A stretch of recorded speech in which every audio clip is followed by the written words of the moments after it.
আজকে বানাবো হচ্ছে আমি চিংড়ি মাছের কষা। তার জন্য আমি দেখো এখানে বড় বড় চিংড়ি 300 গ্রাম নিয়েছি।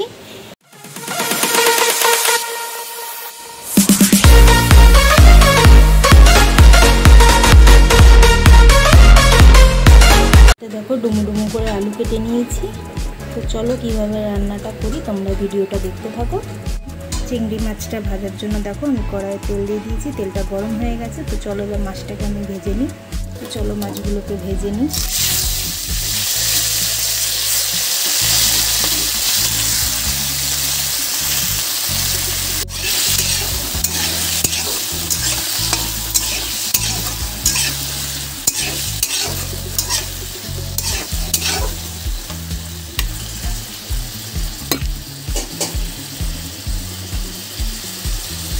তো মাছটাকে আমি খুব কড়া করে ভাজবো না বন্ধুরা, হালকা ভাজবো।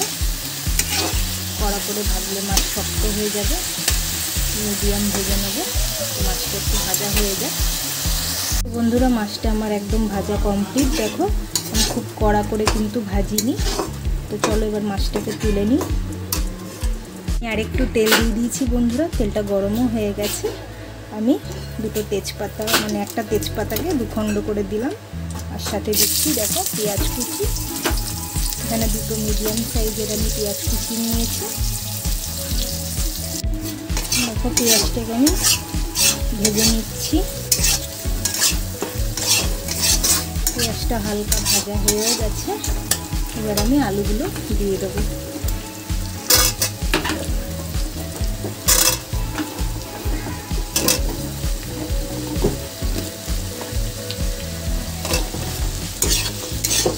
আলুটাকে একটু ভালো করে ভেজে নেব।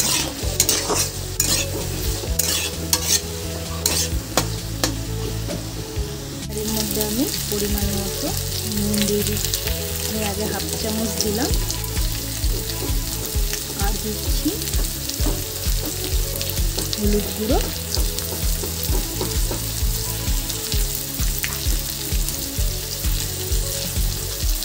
পরিমাণ মতো হলুদ গুঁড়ো আর নুন দিয়ে দিলাম। নুনটা আমি পরে টেস্ট করে লাগলে আবার দেবো। এখন আমি হাফ চামচই দিলাম, যেহেতু চিংড়ি মাছে আমি নুন হলুদ মেখেছি তাই সামান্য সামান্যই দিলাম।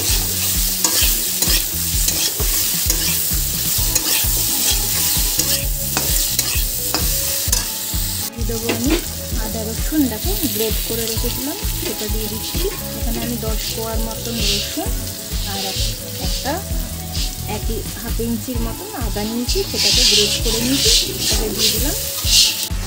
আদা রসুনটাকে কষানোর জন্য আমি সামান্য জল দিয়েছিলাম বন্ধুরা, সেটা দেখাতে পারিনি।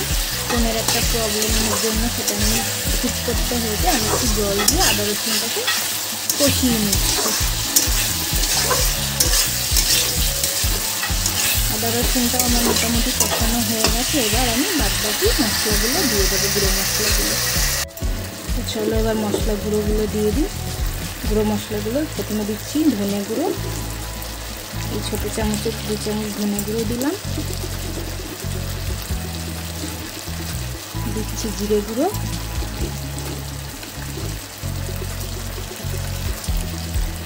যতটা ধনে গুঁড়ো দিলাম ততটাই জিরে গুঁড়ো দিলাম। আর দিয়ে দিচ্ছি অল্প করে কাশ্মীরি লঙ্কার গুঁড়ো। মশলাগুলো কষানোর জন্য অল্প পরিমাণ জল দিয়ে দিচ্ছি।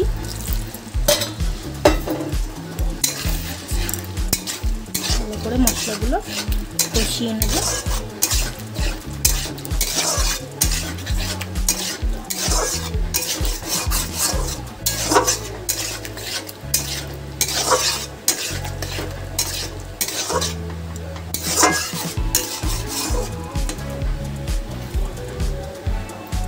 মশলাটা একটু ভালো করে কষে যাক, তারপর আবার ফিরে আসছি।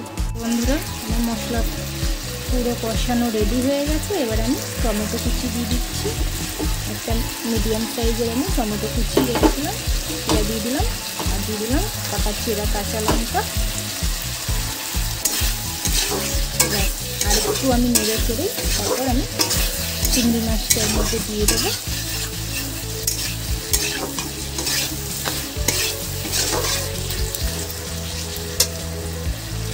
চলো এর মধ্যে এবার ভাজা চিংড়ি মাছটা আমি দিয়ে দিচ্ছি।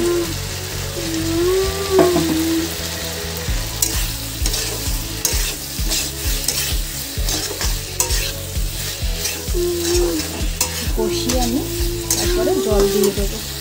এবার জল দিয়ে দেবো একদম ভালো করে, সব চিংড়ি মাছ দিয়ে এবার কষিয়ে নিয়েছি। এবার জল দিয়ে দেবো। চলো একটু জল দিয়ে দিই অল্প করে, যেহেতু কষা কষা করবো, খুব বেশি জল দেবো না, ব্যাস। আর জল দেবো না বন্ধুরা, যেহেতু আলু কষাতে কষাতেই একদম সেদ্ধ হয়ে গেছে। অল্প পরিমাণে একটু জল দিয়ে দিলাম। এবার গ্রেভিটা একটু গাঢ় হয়ে গেলে তারপরে এর মধ্যে গরম মশলা দিয়ে আমি নামিয়ে নেবো। তাহলেই আমার রেডি চিংড়ি মাছের কষা। তো চলো আগে ঝোলটা ফুটুক। ঝোলটা ফুটেও উঠেছে, তো আমি একটু টেস্ট করে দেখবো নুনটা আর লাগবে নাকি। টেস্ট করে দেখলাম যে না, আর লাগবে না, একদম ঠিক আছে। তো আর একটু টেনে গেলেই আমি গরম মশলা দিয়ে নামিয়ে নেব। তাহলেই আমার রেডি চিংড়ি মাছের কষা। তো তোমাদের এই রেসিপিটা কেমন লাগলো বন্ধুরা কমেন্ট করে জানাতে ভুলো না। ভালো লাগলো তোমরাও এইভাবে বাড়িতে ট্রাই করতে পারো, আশা করি খুব ভালো লাগবে। তো বন্ধুরা চিংড়ি মাছের কষা একদম রেডি হয়ে গেছে। এবার আমি একটু গরম মশলা দিয়ে দেবো এর মধ্যে অল্প করে।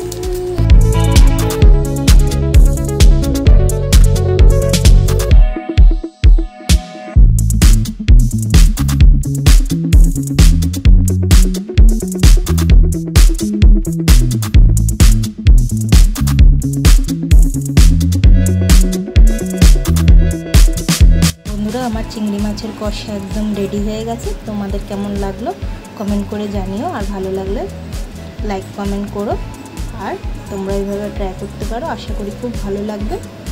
তো চলো আজকের মতন টাটা, সবাই ভালো থেকো, সুস্থ থেকো, আবার নেক্সট ভিডিওয়ে দেখা হবে।